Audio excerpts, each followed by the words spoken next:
Gloria a Dios. Dios te bendiga. Saludos. Evangelio según San Juan 3:16. Porque de tal manera amó Dios al mundo. Vamos a enfatizar la palabra amó. El amor de Cristo, que es tan importante. Porque de tal manera amó Dios al mundo que ha entregado a su Hijo unigénito, para que todo aquel que en Él crea no se pierda, mas tenga vida eterna. La palabra amó es un verbo según la gramática. Si yo lo pongo en un análisis en la gramática, el verbo amó, aparece como un verbo perfectivo y un verbo pretérito perfecto. Los verbos pretéritos perfectos hablan de una acción pasada, pero que ya ha sido terminada. Hablan y expresan de una acción pasada, pero que tienen una relación o conectan con un tiempo presente. Repito, voy a repetir. El verbo amó, como lo dice Juan, porque de tal manera amó Dios al mundo. Repito, el verbo amó es un verbo que en la gramática aparece como un pretérito perfecto. Los pretéritos hablan de una acción que se realizó en un pasado, pero tienen una conexión, una conectividad que termina con un tiempo presente, que es el tiempo presente donde tú y yo hemos recibido a Cristo. Significa que la palabra amó es un verbo pretérito perfecto. Al ser perfecto, al usar la palabra perfecto, gramaticalmente la palabra perfecto significa una acción que está terminada, que está completa. Y la palabra pretérito significa una acción pasada que conecta con un tiempo presente, que es el tiempo actual nosotros, donde en este tiempo presente nosotros hemos recibido el amor de Cristo. Pero lo más importante es que ese amor, al estar en una forma de un perfectivo, significa que el perfectivo indica una acción que está completa y terminada y finalizada. ¿Tú me entiendes? El amor de Cristo está completo en ti. El amor de Cristo está totalmente terminado y completo en ti. Ese es el perfectivo, en los verbos perfectivos. Una acción que está completa, no está a mitad. Cuando tú fallas humanamente, Dios te sigue amando completamente. La acción del amor de Cristo está completa en ti. Está depositada en ti completamente. No es a mitad. Está completa. Y es por eso que el verbo expresa, porque de tal manera amó Dios al mundo. Ahora, cuando dice porque de tal manera, la palabra manera es un adverbio que sirve para expresar una forma y una manera específica en la cual Dios nos amó.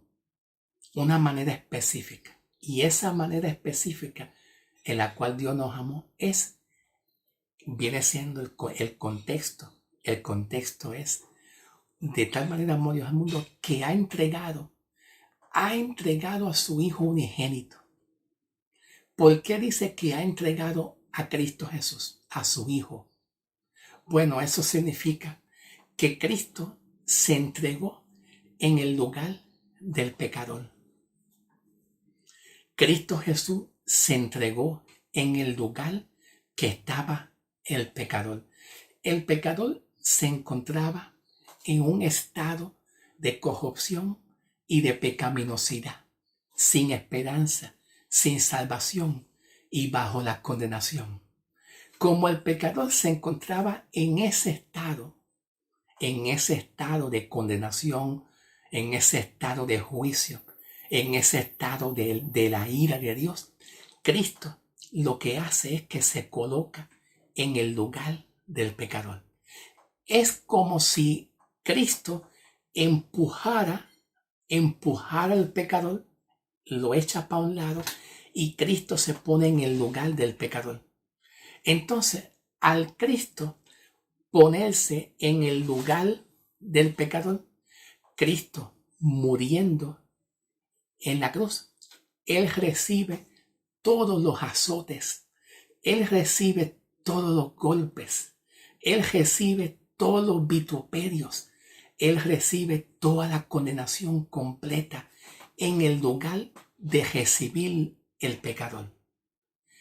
Si el pecador está bajo condenación, está bajo la ira de Dios y no tiene remedio, porque la paga del pecado es muerte, pues Cristo se coloca en el lugar del pecador con la intención de que Cristo reciba todos los castigos de los pecadores. Todo, cuando digo todo, no son algunos de los castigos que necesita tener el pecador, porque el pecador es un pecador y violó los mandamientos.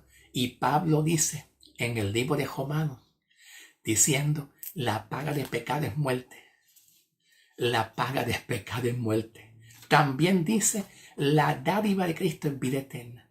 Pues entonces, dejándonos llevar por eso, cuando Pablo dice que la paga de pecado es muerte, significa que el resultado del pecado, del pecador, hay una paga. Escucha, el resultado del pecado, del pecador, da una paga, hay una paga.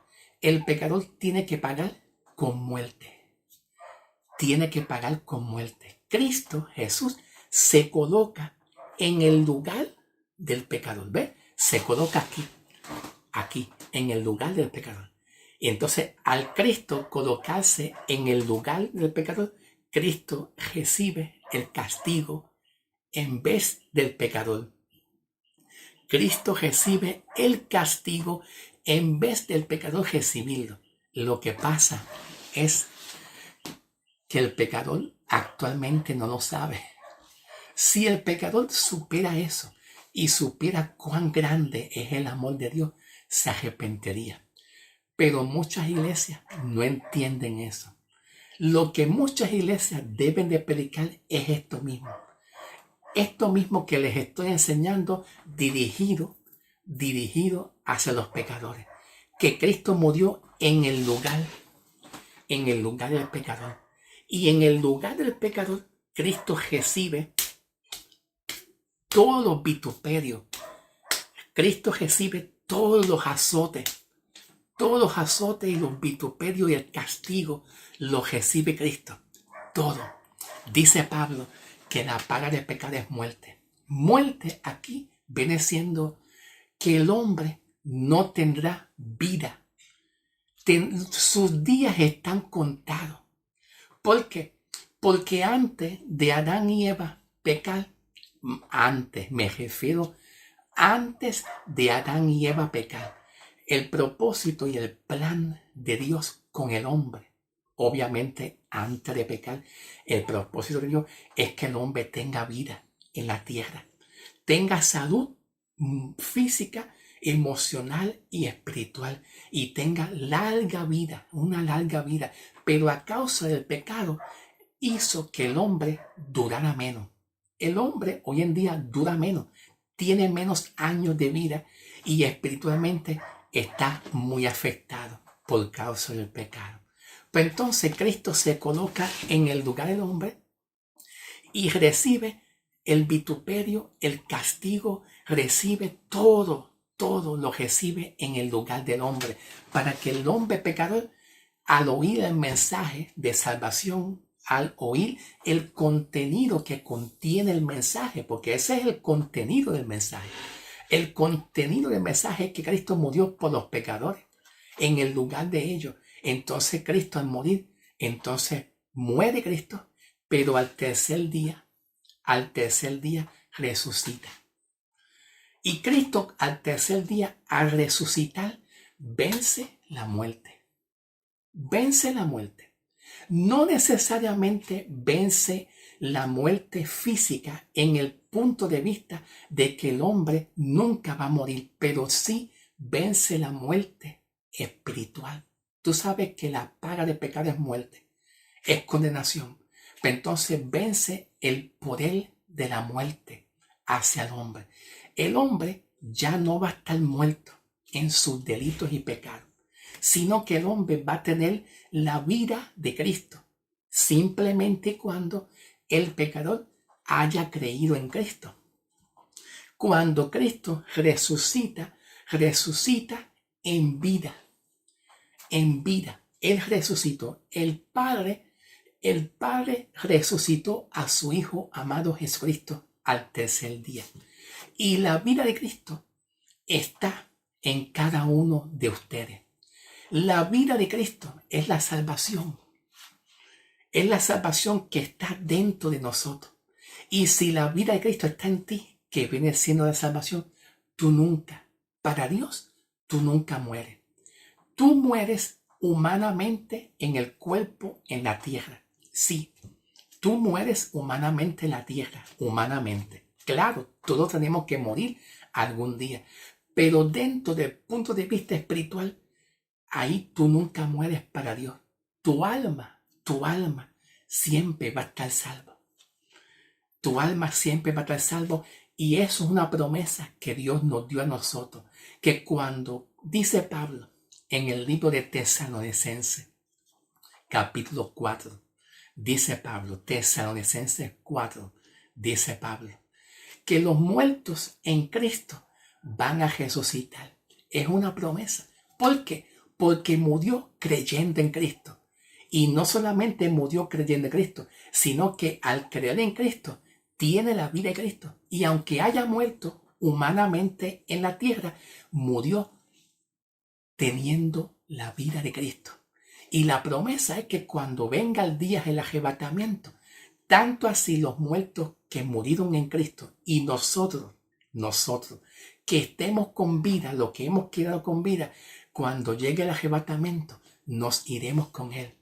Y tendremos la vida de Cristo, porque es una promesa que Dios nos dio a nosotros. Alabado sea el nombre del Señor Jesús. Discúlpame. Estoy mirando el tiempo. No veo, estoy ciego, no veo.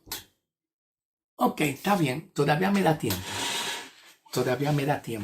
Entonces, continuamos con el texto. Porque de tal manera amó Dios al mundo, que ha entregado su Hijo unigénito, para que todo aquel que en Él crea, para que todo. Aquí, la palabra todo, son toda la humanidad completa, sin hacer prejuicio. No importa si es un hombre blanco, prieto, rojo, azul, no importa si es alto, bajito, no importa si es millonario, si es pobre, todo es todo, sin hacer prejuicio. Tú tienes el derecho de recibir la salvación y el amor de Cristo, porque Cristo murió por todos. Y cuando dice todo, son todos lo que tiene que ver con humanidad en este mundo. Porque la palabra mundo, vamos a analizar la palabra mundo aquí, en el griego. La palabra mundo es un sustantivo acusativo que en el griego aparece como cosmos. Cosmos. Aquí está. La palabra mundo. Cuando dice mundo, ¿ve? Murió por el mundo. Y esta palabra mundo aparece aquí, mundo, y luego aparece atavio. Atavio. ¿Ok?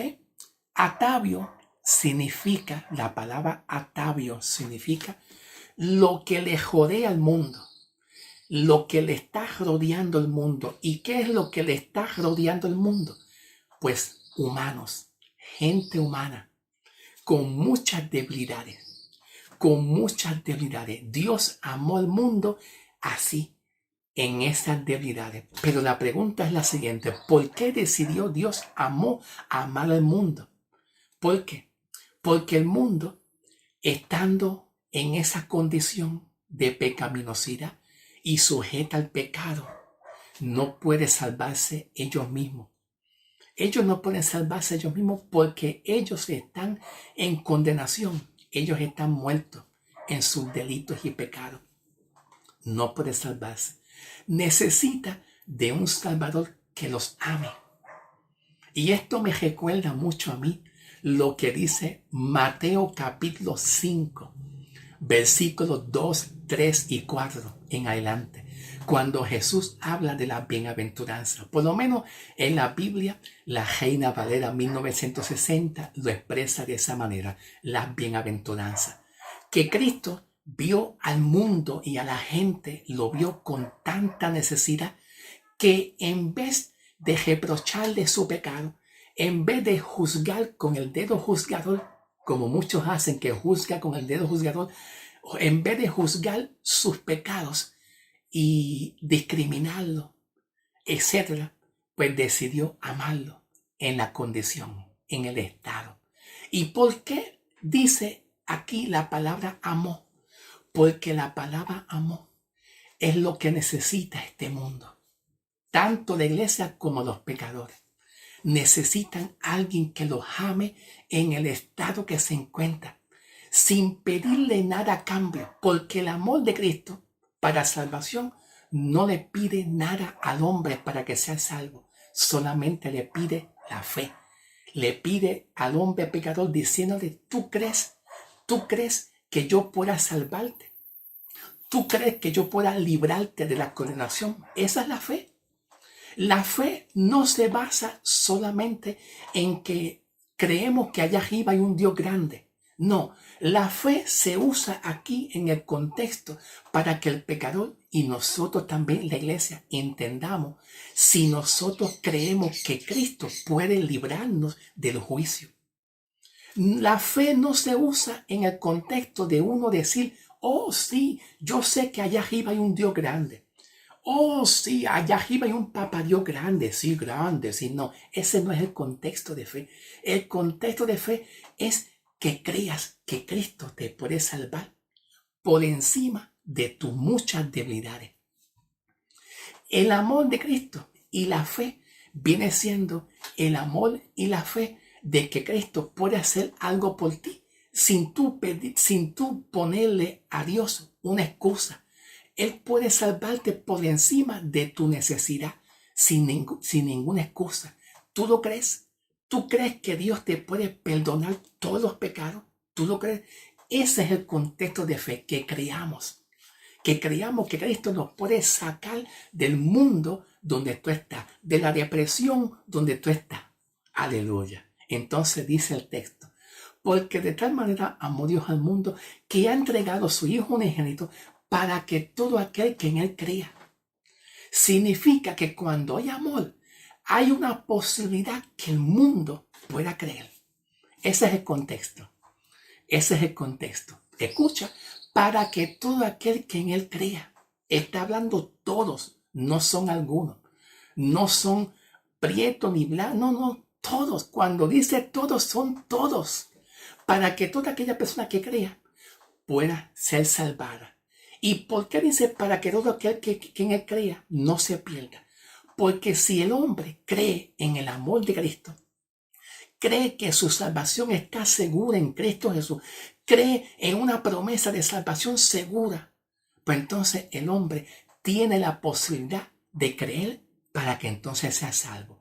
¿Y por qué dice para que todo aquel que crea no se pierda y tenga la vida eterna? Pues el contexto nos indica que si el hombre cree porque Cristo le ama en el estado que se encuentra. Asimismo, como está el pecador en su condición, Cristo le ama.